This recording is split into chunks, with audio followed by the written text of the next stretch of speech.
All right, guys, it's November 2nd right now, and I just finished wrapping up my baby oak tree here so that it won't get damaged from the reflection from the snow.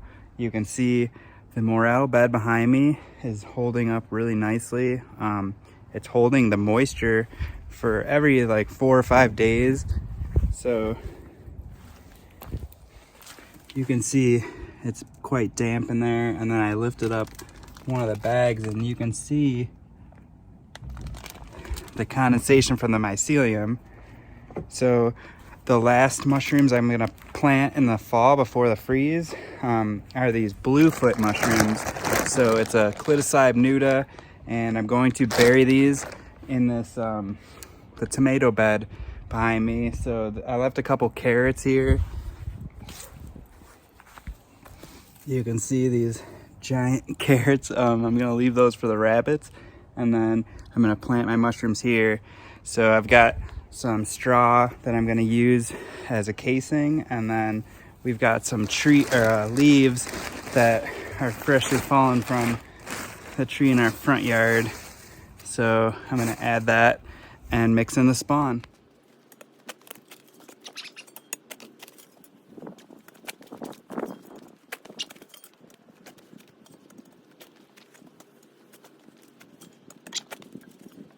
So I wanted to dig a little deeper than I normally would, just because November could have some freezes. So the deeper down, the more of a chance for this mycelium to take hold.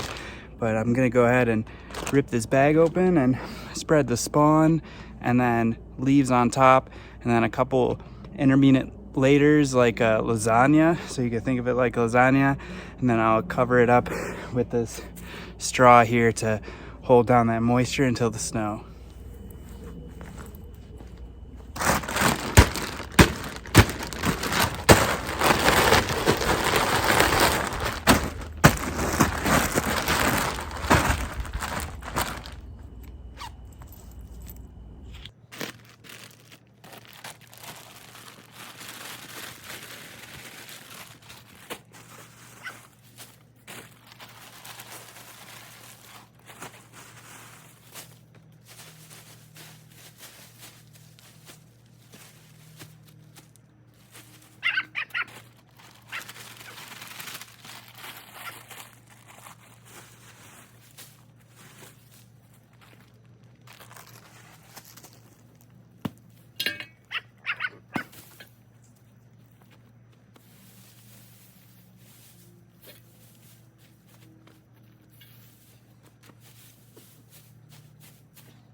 All right, so here is our bluefoot bed.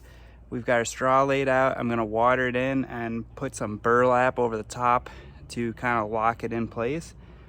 Give us a thumbs up if you enjoyed this video.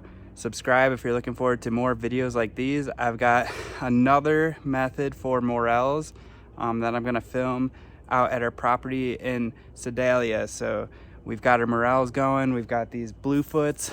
I'm gonna probably put some more spawn in the stropharia bed, and then hopefully next spring we get a lot of fruits. If you have any suggestions of other mushrooms we could try growing, leave them in the comments. And until next time, much love.